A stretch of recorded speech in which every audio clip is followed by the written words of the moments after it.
shit's poppin', nigga. It's heavy over here. Get into that paper. Tryna make a play every day. Need that money each and every way. Eating good, bitch, heavyweights. Every day I'm on a paper chase. Gotta sacrifice to separate. They gon' hate, nigga, let them hate. Poppin' big shit, heavyweights. What's up, y'all? We back again like two straight dogs. Nigga, don't let us roam. We'll find our way back home. Fuck you talking about, man. It's Any and Everything podcast with the two kings. I'm King DJ. I'm King Perez. And we back like cook crack, man. I don't care what y'all talking about. Before we go anywhere, that's that rocket or drop it. That's that rocket or drop it. Green, duo green with heavyweight. So make sure y'all tap into that. That's that duo green with heavyweight. Hit them polls on Facebook. Tell them how you feel about it, man. Because we're going to play that at the end of the segment. And he rock with that. I rock with heavyweight. That's something you can ride fast to. And then, you know how we do it. So we're going to go from there. Y'all see we got somebody sitting along with us. So we're going to introduce her and let y'all see what she got to bring to our community. And then, we're going to go from there, Pete. It's Black History Month, man. We don't like to say Black History Month. We like to say Melanated History Month because it ain't just black, man. I ain't black. We brown, man. What about carbon? Hey, you want to go there? You can go there. Well, they got a new name every year, so, African American. Right. So we might as well, change it into something that we like. That's what I was just about to say. Let's debunker this black shit because we definitely ain't. You got a black car. Your car ain't the color of my skin, my brother. You know what I'm saying? And even them blurple motherfuckers, that's dark skin. It's still ain't the color. They still ain't black, motherfucker. So let's debunk that black myth, man. But before we go any further, we definitely about to introduce her right here. We got the queen of real estate. She about to come to us and talk to us about home ownership, P. You feel me? So we about to intertwine our community. Each one teach one, you like to say. Oh, yeah, most definitely. Yeah, so going any further, man. Like I said, we got the queen of real estate. We got Scherita right here, man. Say hey to everybody, man. Say hey to everybody in the studio. Hey to everybody online. Let everybody know who you are. Hello, I am Scherita Collins of C. Miles Realtor, Metro Detroit, Black community. Powerful. So we got you here, and we want to talk about home ownership. Before we go any further, I can say this right now. I know she's golden because I own a home, and she's the reason. She's the reason. She's the one behind it. When I say all I said is I wanted a house, and she said, all right, I got the rest. I didn't do nothing but read and sign. That's it. So I can definitely tell you right now, she don't have to just be a blessing to me. She could definitely be a blessing to everybody. Because when we say she the queen of real estate, that's for sure. She's for sure the queen of real estate. She got it in the bag. You feel me? Like I said, we was talking about home ownership. So let's talk to us about certain things. Why is it important for us to own homes? Extremely important. There are so many people who are in their 30s who have never purchased a home, or even older than that. Purchasing a home is an asset. Mm-hmm. If you really look at it, take me for example. 2011, I purchased a home for just under $90,000. Mm-hmm. Today, that home is worth $300 plus. Mm-hmm. So if I decide to sell that home, that's money that I can put in my pocket. That's money that I can use to start a business. That's money I can use to educate myself or my children, or whatever I need to do.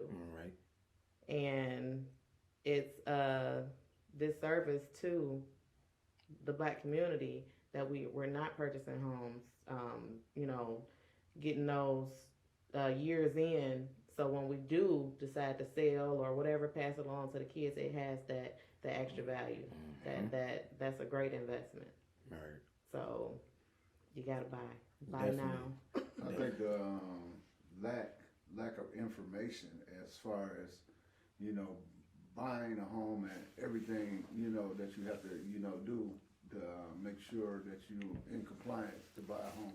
I think most of the people in the black community are not informed You know, they misinformed, and for some, they think that, you know, it's unreachable for them, you know, to attain a home. It's an actual fear. People have a fear. There's no reason why someone who's eligible to purchase a home should be renting. You're just giving your money away. And that's why you have someone like me. I went to school for this. I was invested in it prior to educating myself in it. And I've been doing it for years. So you come to someone like me, and I'm going to literally hold your hand from beginning to end. no lie. And thereafter, even after you get your keys and you've settled in and this, that, and the other, I'm still available. So, because what I find is outrageous is that you have people paying anywhere from $1,600 to $2,000 a month of rent. You know, I'm a homeowner. I only pay probably $1,200 a month for my mortgage. I mean, so I find it crazy that I only pay $1,200 for a mortgage, and you got people that's renting a house paying $1,700-$1,800 a month, but they feel still that, you know, they can't get approved for a loan. You got a history of payments. And guess what? If you can't get approved today, then you plan and prepare to get approved next year or whatever the case may be. Don't continue to wait. Literally sit there and calculate how much money you've spent as you've been renting. I've seen renters. A client of mine rented a home for 10 years and then turned around and bought it. How many? If you go look at those numbers, how many times have you actually bought this house? Right. Because you've been renting it for 10 years. So don't put yourself in that situation. Even if you buy the house and 2 years later, I don't want this house anymore. Guess what? Now you can sell it. Oh yeah. Now you can sell it and get something. I was just about to say that a lot of people fear owning homes because the state being stationary. You know, a lot of people like to be mobile and, you know, have different scenery. And when you own the homes, a lot of people feel like that you stuck with that mortgage for 30 years. They feel like you can't sell it unless you lose it. You know, they don't know the knowledge that come behind being able to sell your house, like you said, within 2 years if you choose to. You're never stuck. The only thing that you would not want to do, of course, is sell if you're like in the recession, 2009. You know, you wouldn't want to sell when your value was lower than what you paid unless you just eagerly need to get out of the deal. So let's talk about the difference between purchasing a house based off values being up or down in a real estate market. So I know that it's best to buy when the market is down, but how does it affect you if the market is up with your credit? I'm going to say this. It's always a good time to buy. It's always a good time to buy. I'm going to give you another personal example. With my home purchase. Bought in 2011, refinanced about 5 or 6 years later. And I refinanced and was paying less than what I was paying before because I refinanced when the rates were lower. So it's always a good time to buy. When that opportunity presents itself, buy. Right. Because you pick when you sell it. And when you sell it, make you some money. Again, call me. And I'm going to make you some money. Where we calling you at? Where you calling me at? Point that number down there.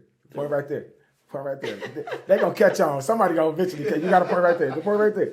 It's going to pop up. Don't worry about it. What's your Facebook? Say it. Listen here. Let me give you this phone number. It is 313-449-8109. That's right. Yes, please call, text that number anytime. Anytime. That's all you got to do. Just a phone call away, just a text message away. Questions, whatever. I'm going to get you together. You don't have to be ready to purchase today. Call me, get the information you need. I'm going to get you to that next step. I'm going to get you to that finish line. That's it. She did it for me. When I was in the market of purchasing houses, someone had mentioned to me about consecutive. And I wasn't, at the time, pretty sure what that was and how they, you know, pretty much fitted into purchasing a home. So, you know, the way they explained it to me, like when you go to buy a house and say if you got a hot water tank that's 15 years old. You can get consecutive off that because you know them the bargain.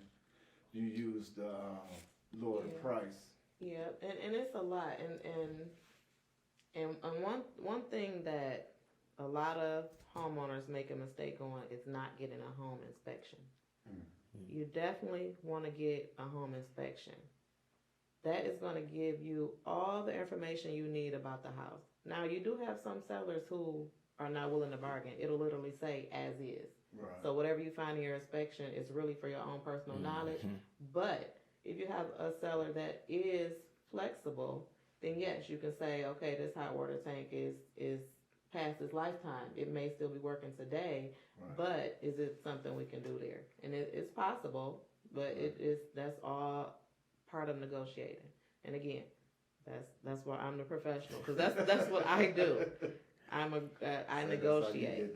I'm gonna get the deal closed. I'm going to work in the best interest of my client. That's right. So we're like a lot of us, and I always say this with a lot of African Americans, men and women. I notice a lot of time they go to purchase a house. Their biggest setback is their student loans, even if they're in compliance, even if they're current. They still look at that as like A barrier. an obstacle to jump See. over. Now those should be deferred. With them being deferred, it works out a little better. Now this is more so the lender's area. Right. So the lender looks at all the assets, what you got in the bank, and your income and everything, your debt to income ratio, your credit score. They're looking at all of that to determine your credit worthiness for purchasing this home. Your income and credit is going to tell them yes or no you can get a home, and how much of a home that you can purchase. And that's why it's important to speak to that lender, get that pre-approval, which I have several lender references. All you have to do is call or text. And they once you get that pre-approval, then you can shop, because now you know how much you need to put down, how much you can purchase. So that gives me your search criteria, what price range I can put you in as far as when we're searching, getting ready to go do some showings. And you got that pre-approval in hand. When you're ready to make that offer, you're making that offer. As soon as you say go, I'm sending that offer for you. So what's the process of buying a house on the buyer's end? So let's say, take me through if it's me. So if I call you and I say I'm looking to purchase a house, what are you saying to me? What are the questions that you asking me so I can know what I need to get myself ready for? So we're gonna talk about your credit. Nothing invasive. Do you understand where your credit is? All right. As long as you understand where your credit is, how long you been on your job? Have you been on your job? So what should my credit be over around? a year or two? It really depends, because you have some lenders, you probably can get something with a 580, but I believe that it's either 720 or 740. You're going to get the best possible rates. Okay. For a mortgage. But there are different lenders offer different things. And there are different types of loans. So somebody can have a 580 and get them a new beautiful home. But so what we would do, we would talk about that type of stuff. I would ask you, do you have a lender? If you don't, I'm going to refer you to a few. You're going to get your pre-approval. We're going to talk about your search criteria. I'm going to start sending you listings. You tell me what you like. We go see it. And you pick one that you love, and I get that deal closed for you. So it's fairly simple. So with most people with not so good credit is what is it, FHA? Is that a option for them, a better option as far as going into the home market? So in the past, FHA allowed for lower down payments. Right. And then it even had a lower maximum amount that a purchaser can finance. They've raised that amount, and the conventional loan, which is a loan for people with, better credit, that loan now offers lower down payments. So it really just depends. Someone can qualify for both. They can say, because every property you may not, like some condos, you can't use FHA. Right. So it really depends on your situation, and that lender is going to break it down what works best for you. Where can you fall in at to get the best deal, the best rate, depending on whatever money you have saved, the lowest down payment, or whatever you can afford. Right. They're going to iron all that stuff out for you, and I promise you, when you walk into the house that's your house, Right. you just know. Yeah. You just know. And That's it's like, this is definitely the true. one. It's the one. And the queen gonna get it for you. So I do understand that you have I don't know the proper terminology. So you got the houses that's in complexes, and then you got residential houses. Is it like a difference between buying a house that's on a private side street than buying a house that's in a complex, or versus buying a condo or? So, like a gated subdivision. community? Yeah. Like There a you go, subdivision. a subdivision or anything like that. So sometimes, so those are both residential, but sometimes they have association fees. Some of those communities have association fees. Condos have a homeowners association fees. So that's something that you may be able to purchase a more expensive house, but a less expensive condo, because your lender has to factor in that HOA fee. So that's the difference there. And then, like, as far as a condo association not being able to accept FHA, they have a survey that they do, a questionnaire. It has all their numbers on there. And say the residents have not been paying their association dues. Right. If that lender see that they're like 2 months behind in whatever percentage of people, they're gonna be like, we can't do anything here. They're not paying their HOA fees. That's the lenders frown upon that. Yeah, cause I see in a lot of instances where the home association they take people houses for less than probably, like, if they have a association fee and people probably like 3 months in a hole, they go to court. Yeah, and they file to take the house from people. What if you don't follow the rules that they give you? The association rules. You get fined. But it's my house. So when you're purchasing a condo, you gonna get the bylaws. You're gonna get the bylaws. You have to read through there, because it might say you can't barbecue. You know what I'm saying? Situation on the news where you couldn't put flags in the yard, and people were upset about that because they wanted to have the Black Lives Matter or whoever they were voting for signs in the yard. So you have to read that. You may be only able to have a small dog versus your pit bull. So you have to read that. And I've seen that before. They had a case where a guy was barbecuing, and the guy was like, well, you can't barbecue because your neighbors smell your barbecue. And he was like, that's my own house. He's like, it doesn't matter. Yeah. Them are, the bylaws that we have. That's crazy. So it's like, you really got to investigate and, see what you want, and, because it's like, like you say, different situations for the type of community that you choose. Yeah. See, condos are great for people who don't want to deal with the exterior maintenance. Right. They cover all that. When you purchase a condo, you own wall to wall. That exterior, the grounds, they handle all of that stuff. So if you don't want to shovel snow, you don't want to cut grass, and that they handle all of that. Oh, see, that's me in the next couple of years. And see, if you remember when we were younger, that's what condos were like for older people. Right. It's not like that anymore. It's, if this is suitable for you, then go for a condo. I want one. I thought a condo was for like starter families.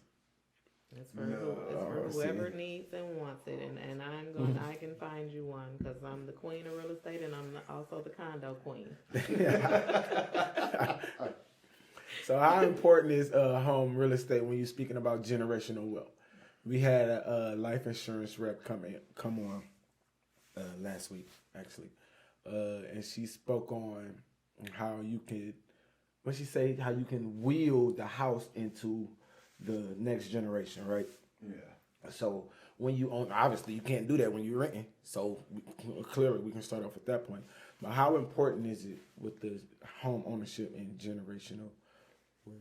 Honestly, just look at the numbers. Look at what's happened in our lifetime. Referencing back to me purchasing 90,000 in 2011, just under 90,000 2011. Here it is, 2023, 300 something thousand. So if you think about what that looks like in 30 years. Can that decrease though? Like what happened if, like, okay, let's say you buy at 90 and then 10 years go by and then let's say we hit another recession and that 90, instead of it being worth 300, let's say it's worth 70, like. So go back to 2000, year 2000. When those people were purchasing homes and then they hit the recession, 2009, their values went down. A lot of people lost their homes because the banks, even though the government was trying to push for them to do these loan modifications, the bank did not want to do that because they were losing money. So a lot of people did lose their homes because of those values dropping like that. But if you're stable, you're not going to sell your home in that time. Okay. Because you don't want to take a loss. I got this question. It's kind of deviating from the generational wealth. Let's say I own a home, right? Is there a type of insurance or something that I can get? Let's say, because obviously you have to have a form of employment when you own it, when then let's say I lose my job in the process of still owning my house. Is there some type of insurance that I could purchase or something that would be able to help me or have my rates lower or something in that form while I'm unemployed? Mortgage companies offer different things for hardships. So you might be able to pause your payments for 6 months or something like that, and it just goes on to the end. Right. Okay. So they do have options. Deferment also. Yeah. So they do have options when you fall into a hard spot, But you just have, as a homeowner, you want to be prepared for these type of things. You not only that, you want to be prepared for things that may not be covered by your homeowner's insurance. Right. Luckily, Repairs. and never ever go without having homeowner's insurance. Definitely. But you may come across something that's not covered. So my recommendation is at minimum have $10,000 saved up. Any homeowner should have $10,000 just sitting there for rainy days. I always tell people too. One thing that I always looked into is like the death benefit. Just in case, anything happened to you, you can get the extra insurance that'll pay off your house in case of death. That way your kids or your wife or anybody don't have the burden of, that extra expense. You know what I'm saying? It can be more profitable for them. Because like you say, when I first purchased my home, I purchased my home at like 130. 130,000, so you figured in today's market, my house is probably over 300,000. So you got to look at the equity, how much I have. I can literally sell my house and buy a house cash. Yep. And you can borrow off of your home's equity.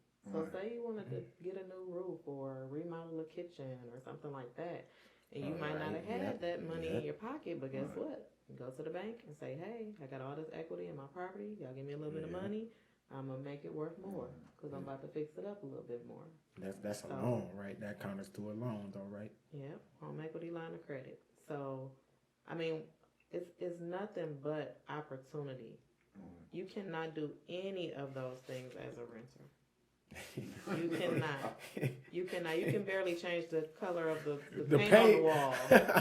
You gotta add, boy. You definitely gotta add. And I always tell people it's better to work towards that goal because a lot of people feel like, well, I'm just renting, so I'm gonna continue to rent. I had too many things on my credit to clear up, and I can never come up with enough of a down payment to put down on the house.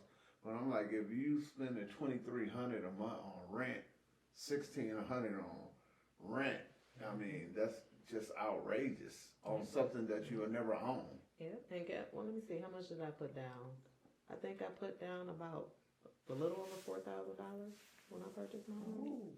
Over $4,000. So, and some people put down, in today's market, some people put down less than that. Yeah. So don't sit there and say, I can't do this, or I don't know how to do this.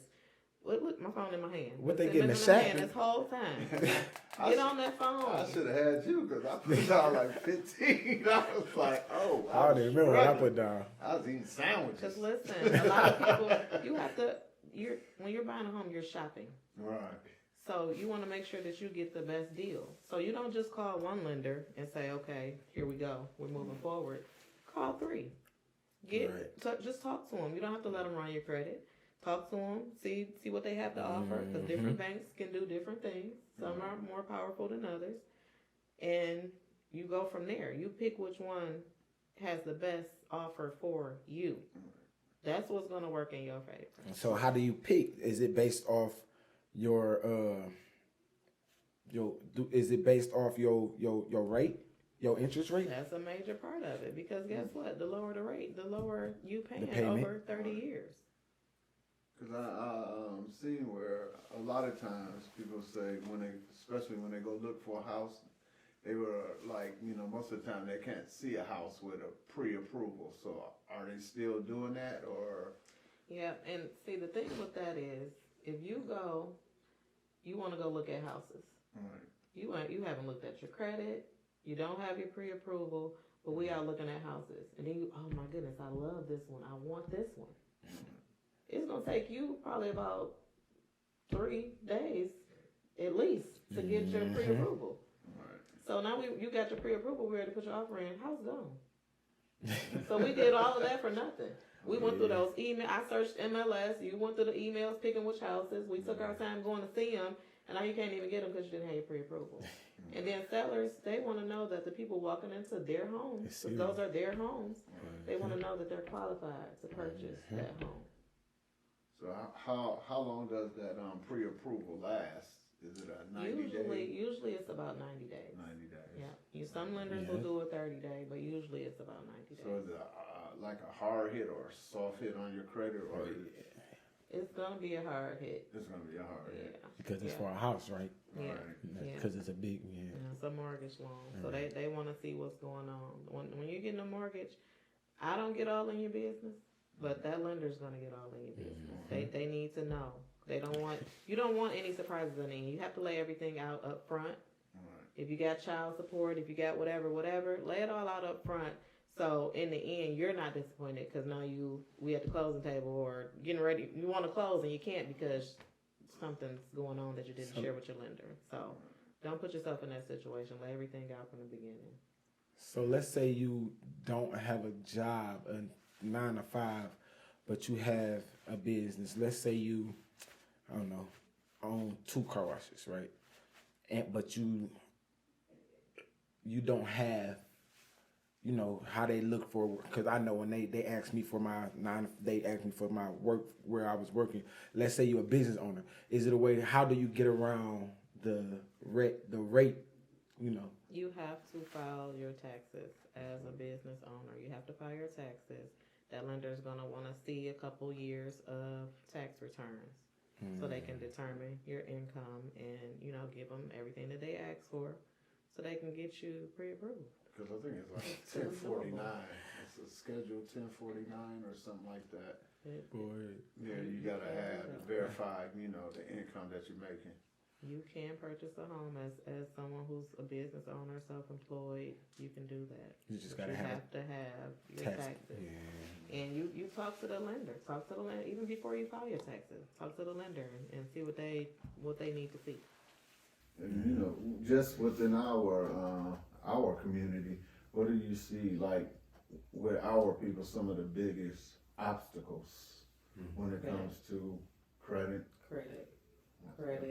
And like you said before, just, not knowing that the fear of yeah, and again, you have to call me. I mean, even if you're not ready today, just call, ask questions. That's the first step. I started preaching a long time ago about, just owning assets and owning, property, because when we had, like you say, the recession, a lot of houses that the Detroit Land Bank put up. I mean, I was buying them at $1,000, $2,000. I mean, I did all my own work, you know. They were selling lots for $1. Yeah, and I brought lots because I said, as far as future, somebody is going to come along and want to build something, whether it's a gated community or, you know, put up houses. And only thing that's stopping them is the lots that I purchased. Yeah. Now, they might be worth $100 now, but who knows in 10 or 15 years how much they'll be worth. And, you know, 2015, I took a gamble because I took all my money and I brought houses that was like, you know, people really left in shambles. And I'm a contractor to a certain extent, so I did all my own working. So you gotta look at a house that I paid $1,000 for. I did probably $4,000 in materials and put that house back together and rented it out for maybe 2 or 3 years, then sold it for like 50 or 60,000. You know. And see, I am all aspects of real estate. My first investment property, I got it off of the Wayne County auction. I paid $3,000 for it. I was literally at work bidding. At work bidding. Won the bid. Got the house. The guy that was standing there was squatting. I had to go through eviction process, get him out. He took the vanity out of the bathroom. He took the electrical panel out the basement. He took the furnace. So I went in, I redid the roof. I probably did about maybe $10,000 worth of work. So that's $13,000. Right. I sold it shortly after for like $30-something thousand. Yeah. Just that quick. And guess what? And I did a lot of the work myself. Yeah. I mean, I remember I sent out like a mass email in 2015. I told everybody, look, I'm starting this company, Black Wall Street. You want to get involved in it, right now is a good time to hit me up. Basically, we're going to buy these houses, we're going to go to them, and I'm going to teach you how to do the work, and we're going to do all the work ourselves. I mean, out of that, probably about 50 people, 2 people hit me up. Like, Wow. you know, I want to, you know, I want to invest, I want to do. And that's how I started the company, you know, because, I mean, I just was the type of person all through my younger years. I hung around my father, his friends. What did they do? Plumbing. They did painting. They did, you know, construction.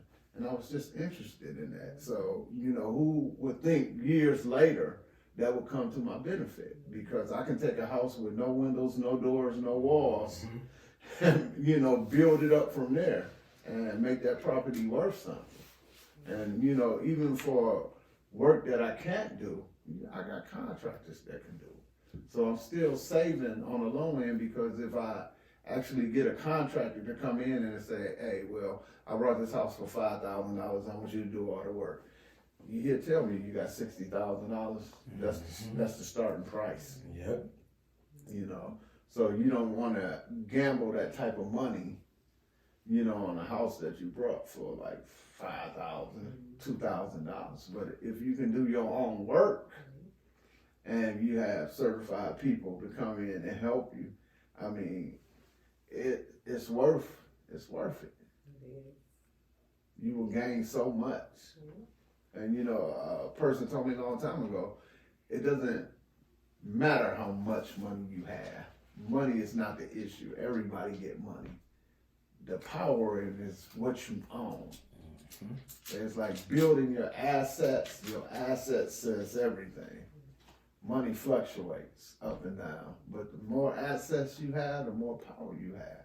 And you know, I say that's what's been taken from our people. Because, I mean, if you look over the years, they never wanted to give us land. Hey, you know. They never wanted to give us property.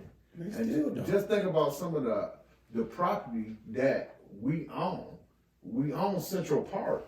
We really still own Central Park. Them people never really sold their land. They was chased off their land. It was taken from them.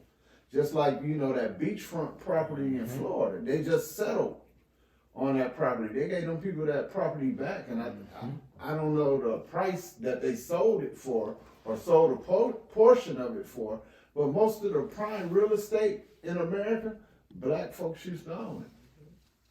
All you gotta do is the research. For sure. It's a deep history. For sure.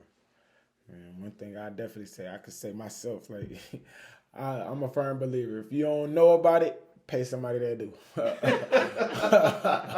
If you don't know about it, pay somebody. He'll tell you. His shit is do the research. Or pay somebody to teach you. You're one of the other. Now you know how to do it. Hey, when I tell you, man, I came straight running, man, and it's a blessing to have you on my corner because when I told you that I want to purchase a house, not even 6 months later, I got my house and now I asked you to come on our podcast and deliberate your knowledge and your information, and you still willing to do that. Mm-hmm. So you definitely see that she's very diligent in her craft. She's definitely ready to get the message out, and so we just really need to support her as as she support us, for sure. I have a great service for you. A great service for you. You know, like we always say, it's a networking community. Definitely. We gotta keep the people in our community that do, diligent work for us. We gotta keep them with work. You know, why outsource that work when you got somebody right there that's willing, to go that extra mile for you? Real estate agents are definitely a part of building communities. Can a real estate agent help you rent a house? Yes. Oh, really? Yes. As long as you meet the criteria specified by the owner or the management company. Yes. Because I was shocked by that. Because is that common though? Like, is that common? Do people ask? It is. Oh, see, I didn't know that was common. I thought I just found out about maybe 5 years ago. That you can do that? Yeah. See, I didn't know that. Somebody told me like, you looking to rent out some of your property, I can do that for you. I was like, what? I'm like, I thought you was a real estate. Yeah, I thought that was for the home ownership. If you look at my bio. So what's the different branches of owning or real estating homes? So you could do a home ownership, rental. Could you do a commercial? Could you do commercial? Commercial, residential, commercial. Work with buyers, sellers. I mean, everything. I can't help you with an apartment. That's about it. You better go to CVS and get the apartment. But if you want to lease a property or whether even commercial, any commercial residential leasing or purchasing and selling, I can help you with that. I want a commercial deal. So I gotta come to you for a commercial deal. We got some. So I'm a realtor, investor, property manager. I'm also a notary. I'm a notary signing agent. All things real estate. That's right. That's powerful. Definitely property management. That's something I'm looking forward to looking into. Because your life can be kind of hectic enough. Yeah, you getting old, man. Yeah. He said, yeah. Even screening clients, even Right. screening tenants. When I was looking for renters, I was getting all type of stuff. I'm talking about you gotta be able to see through the fake stuff and the fake shit, all that, It's a lot. Yeah, you gotta do that background check. I tell people it's easy to get people into your property. It's hard to get them out. Hard to get them out. Especially in Wayne County. Yeah, they'll be living there rent free because you have some they're just professionals in doing that. And Wayne County has so many requirements that you have to go through. It's just a money scheme. And when people get into your house in Wayne County, it's a nightmare for you. It's definitely. So you really gotta do your homework. And like you say, it's best to have somebody that's a professional in doing what you do.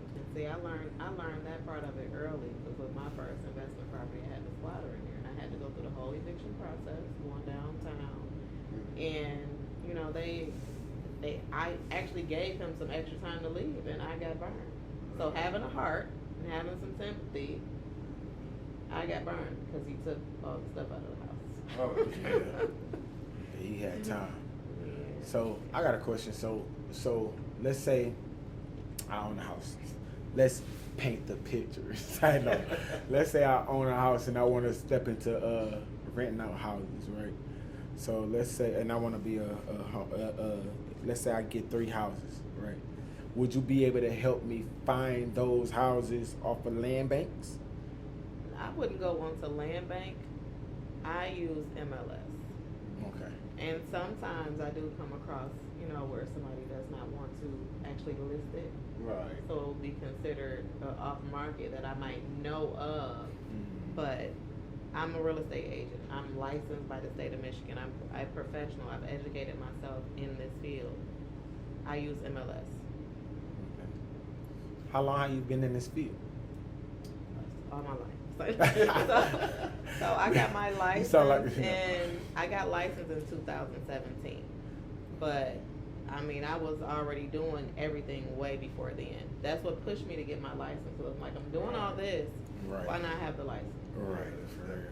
Yeah. And I've literally, I found someone a condo on an auction. They got an excellent deal. It was a bank-owned condo on an auction. And literally the day that they closed, they had a tenant, thanks to me. I facilitated the whole thing. I'm talking about from the carpet getting cleaned, the appliances being delivered and installed, and I mean just all that. The buyer didn't have to do anything. Purchased, tenant immediately. That's how I work. So you're not losing any money. You made your investment. Or you're time. Making money. You're making money ASAP. Right. And I tell people, if you want to retire and have that extra income coming in, and you want to just make a business to where you really are in a shape where you can financially and stabilize yourself. I mean, real estate is the best market to be in because you have so many avenues as far as renting, as far as flipping, as far as leasing. Especially when you get into commercial, because my whole portfolio. That's what I was doing: buying houses, flipping, and renting. But now I'm getting into commercial property because I see the bigger. The asset, the more the return that you get on it. So, it's like, I tell people all the time, especially within our people and our community, they think, you become like a success overnight. I be like, no, that shit takes time. I mean, you're not going to wake up. Only way you're going to wake up and be a multimillionaire, by some chance of luck, you hit the Powerball. Yes. Yes. Everything else you got to work for. You definitely. I mean, when you see people with certain things, we don't ever ask what the hell they had to go through to get it. They had to go through hell, fire, hot water. Yeah, hot water. With a half a glass of ice water. So I mean, that thing in our community that we have is, okay, if I go into business with somebody or I make a business deal, by tomorrow I'm going to be rich. It's not going to happen. Take diligence, man. It's not going to happen. It's a long process.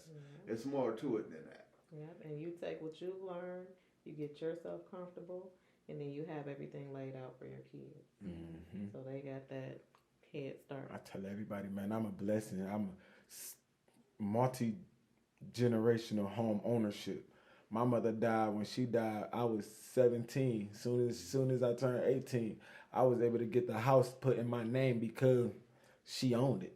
So she left that house to me because, after she died. So that's a blessing. So why wouldn't I want to, coming from that, I was 18 owning a house. Right. So why wouldn't I want to follow that same trend and grow up to establish myself to own another house to lead to my kids? That, like I said, that's a generational wealth. My kids got 2 houses, And when I die. I tell people, take it as a real gift and don't, really fuck over it, because I see people in situations where they parents, pass, or one of their aunts pass and leave them a house, and They just never do nothing with it. You know, the taxes get, behind, and they come and take delinquency. the house. You know what I'm saying? Use it to your advantage. Do what you have to do, because that is a process of where you start to build your wealth. Because, I mean, any property you can make money off of. And any property that you have, you can add it. People are just becoming familiar with the word portfolio. Even I, the last couple of years becoming familiar with it. I just I own a bunch of shit. Right. You know what I'm saying? So, when I go into these meetings and stuff like that, they be like, well, what's your portfolio? I'm like, shit, okay. Because before, that term was never introduced. But like I say, when you start to build your community and you start to build, utilizing those terminologies people, too. So it'd be people like, right. Pull me in and be like, hey, this is the term we use. This is what you do. This is how you do. This is where you need to go. I mean, who doesn't want free information? Right. I'm not gonna charge you to talk to you on the phone. I'm not gonna charge you for text messages. Get the information so you can make a move. For you, your family, whatever your situation is. And you have to talk about all things, right? Right. We can talk about credit. Mm-hmm. Y'all want to talk about credit? We can talk about credit. Pay your bills on time. That's the big thing right there. Pay your bills on time. You gotta. Let me tell you. I tell this to my kids, my nieces, my nephews. The difference between someone with good credit and someone with bad or not so good credit is the person with good credit understands how credit works. So don't put yourself in a situation where you're using credit and you don't know anything about it. That's true. You're gonna like I did, 18 years old. You're gonna ruin it. Like most of us did. Educate yourself Like most of us on it did. first. Educate yourself on it first, because you may not understand when you first introduce the credit how bad a late payment affects you. Yeah. How collections stay on for up to 7 years. How inquiries stay on for 2 years. How that missed payment is gonna literally repo. show on there for 2 and that's what's hurting you. All that negative stuff. I'll tell you the most bad investment I ever got. This guy came around and he was like, oh, I'm from a new company we call StarTel. And he was like, you and your homeboys, y'all can get phones. You just sign this contract and we get everybody a phone. So he was like, well, only one approved for it, but everybody can be, on your team and on your line. So I was like, hey, no problem. And at that time they was, running them minutes. So he was like, your phone bill, $2,000. I like they cut off everybody's phone. And I was like, hold up, I paid my bill. They was like, yeah, but everybody else didn't pay their bill. And you responsible for it. You signed for it. So your phone won't get cut back on, or anybody else's phone won't get cut back on till that $2,000 paid. So, at the time I was young, so, that $2,000 didn't get paid for a long time. And that shit until I realized, I need my credit. So I might have to pay this, eat this, you know what I'm saying, $2,000. You have to dig yourself out of that credit hole and get yourself back. And people don't understand why, when we were younger, it was all the older people had the great credit. And they didn't want to do nothing. I'm not co-signing. I'm not putting nothing because they worked hard to build that up. They worked so hard to build that up. And that's something that you start teaching your kids at an early age. Very young age. Definitely, because, you're going to have them friends that be like, I got the money to get the car. I'm approved for it. All I just need somebody else, name on it. The worst mistake you could make in your life. Yep. Because at any time, if they default on it, guess who getting that Get into call? a car accident. You is. And them motherfuckers, they gonna call you. You can not answer that bitch if you want to. They gonna call 2 more times back to back. and pay attention. There's a lot of credit repair people out here. Mm-hmm. If you can't tell me what your score is and it ain't, a good 740, 800, something like that, how you gonna help me get my credit up there? Right. No, you haven't even got yours up there yet. So if you can't tell me about your credit while you trying to talk about me fixing mine, no, thank you. Because guess what? A lot of those things I can do myself. Yeah. And a lot of times, I don't know.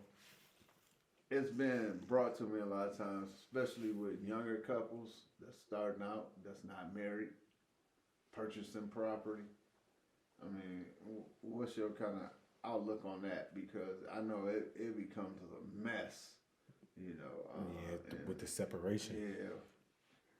So we can't tell nobody to do what they love, like, right?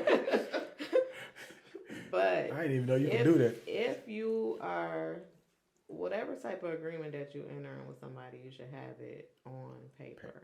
Mm-hmm. And you know how ugly things get. As a real estate agent, we tend to kind of fall into sometimes we be like a listening ear. Right. You know, like almost like some type of counselor or something like that. Mm-hmm. And I mean, things happen. People have their issues. So that's something that you want to talk about in advance. Right. If this goes south, what are we going to do with this house? So you doing real estate and somebody come to you and they boyfriend, girlfriend, and they trying to buy a house together, would you suggest them or would you like... I'm not going to tell nobody.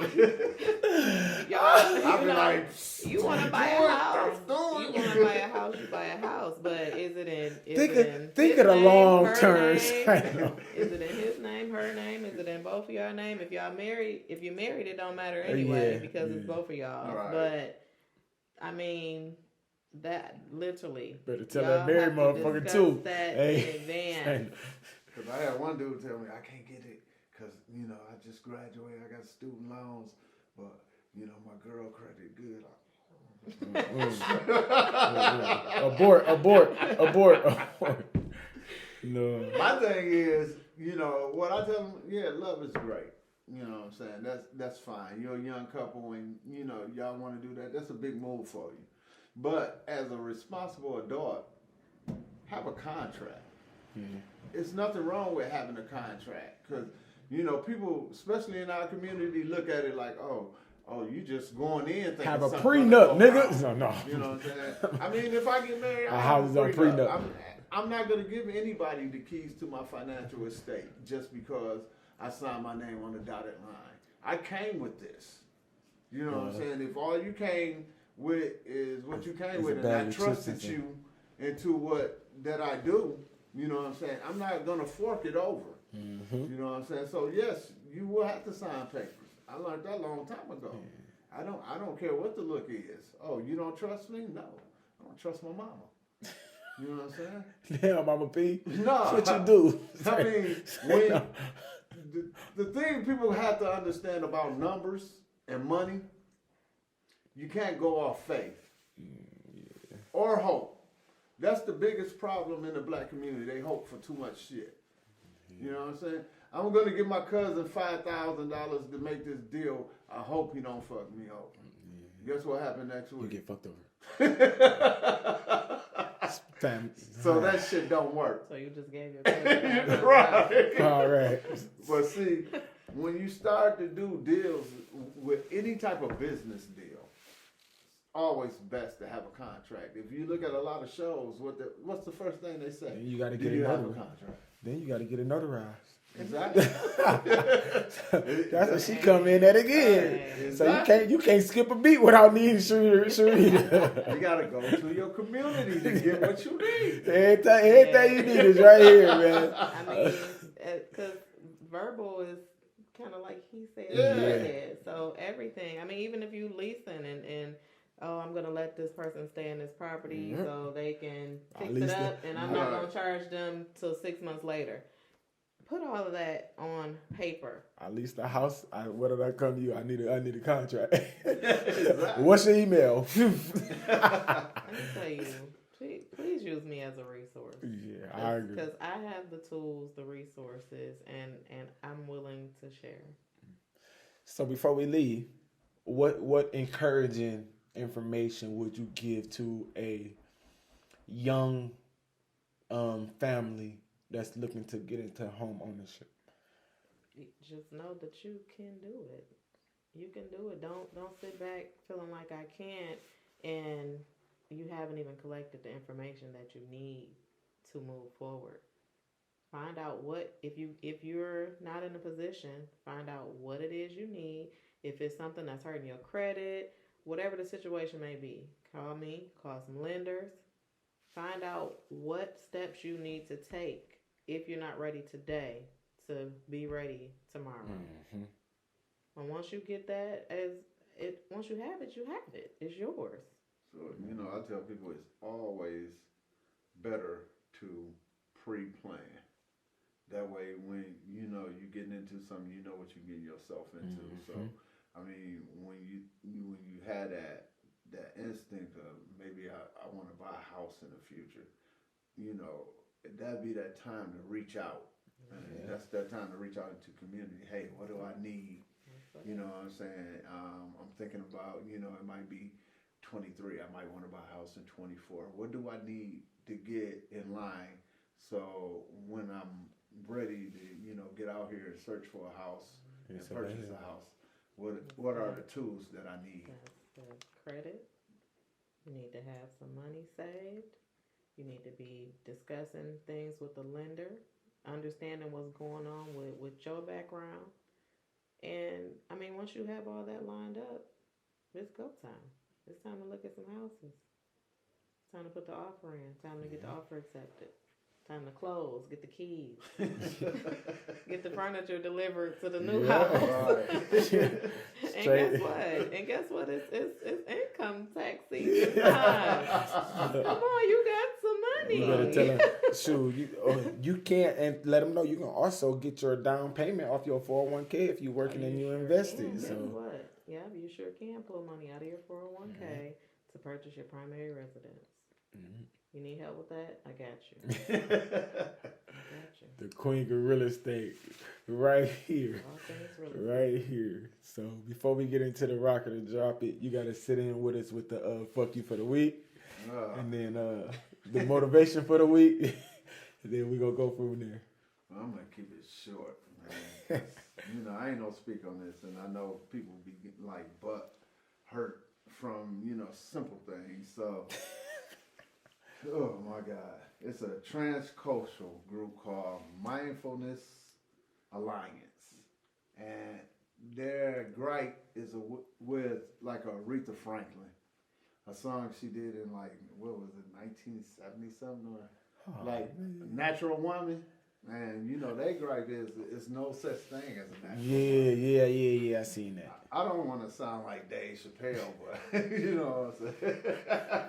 I like a natural woman. You know what I'm saying? Every bit of a natural woman. So I don't want to defer from that. And I think everybody had their opinion, but some shit is just stupid.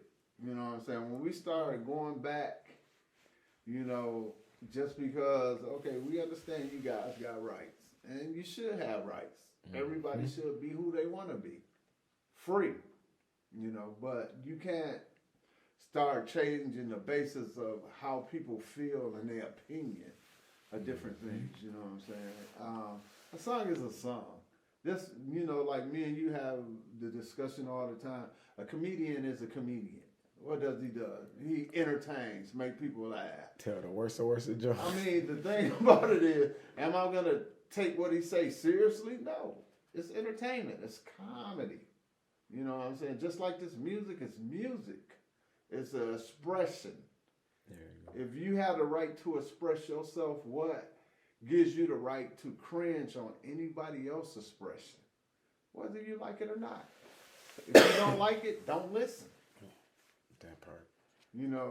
A lot of times in our community, and I'm just not saying the black community, but every community, we are taking everything so personal nowadays. Everything is not personal. Some things are common sense. And so, with me, I'd be like, let's get back to common sense. You know what I'm saying? Let's not be butt fucked every time somebody says something that we don't agree with. Right. So this is like the most silliest shit I ever heard. It's like two kids arguing over a fucking ice cream cones. So, that's why I say, fuck them.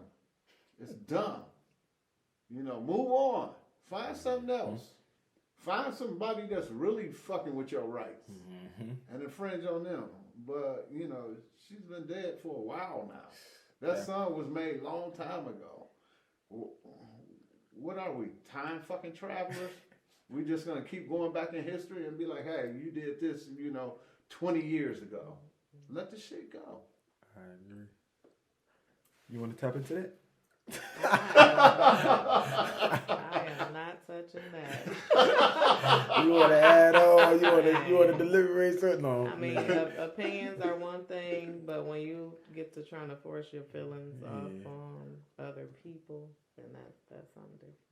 Yeah. So for my motivation for the week, I say, let's get some knowledge. Obtain knowledge, man. Knowledge is power. Power is knowledge, man. They can't control you if you know yourself. So let's get this knowledge so we won't allow nobody else to be able to control us. Know yourself. We'll keep that right there. You want to add on to that? We good. Share that knowledge. Yeah, that's for sure. And share the knowledge as well. Share the knowledge as well. So, before we slide, we definitely want to say thanks again to the Queen of Real Estate for sliding through the stew and spreading her knowledge. That was powerful for sure, and that was on time for this because what we doing this month, we don't want to do slavery. It's Black History Month. We didn't want to do anything slavery. We want to do everything uplifting. If it was before slavery, as empowerment, we had somebody coming in speaking on life insurance, somebody coming in speaking on teaching, and now we got you coming in speaking on home ownership. And we just feel like you closing the month was the best thing that we got, so. I mean, that's the full circle of our community. Yeah. Really getting people out there that's giving us the meat and bones of things that we need to do. Literally. Knowing yourself. We went from knowing yourself, we went from teaching, we went from life insurance to home. Man, that's a concern for, like you said, being in your community and being able to deliberate everything. Like that's the circumference of everything. And man. get some credit people on here. Get some most lenders on definitely. here. We booked till April. We booked the April interviews, man. We appreciate everybody that's on the way, man. Cause I'm on my way. So before we slide, we definitely got to get back into this rocking and drop it. So tell everybody, thank you, and we'll tell you thank you as you. Thank you. Glad to be here. Please call, text 313-449-8109. And we also gonna drop your social media right there too, for them young kids that don't know how to use phones, that only go through social media. You know how that is. So, cause they like you said 2009. They like what? Say no, but we out of here, man. We appreciate you. We appreciate the listeners. We appreciate the love, and we out of here. So much love. Peace.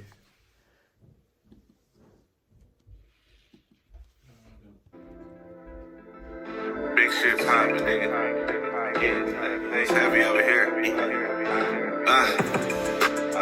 Get into that paper. Tryna make a play every day.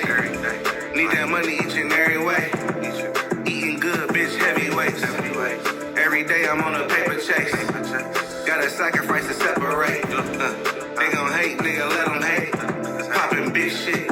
Hey, I don't give a fuck what you heard, go and hear it twice. I can't show no love, hard code, put that bitch on ice.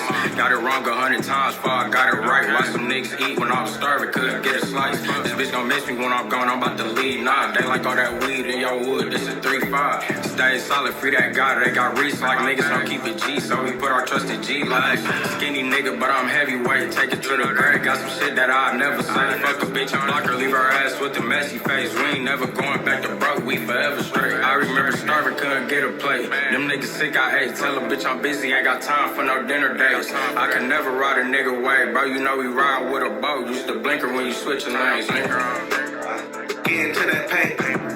Tryna make a play every day. Need that money each and every way.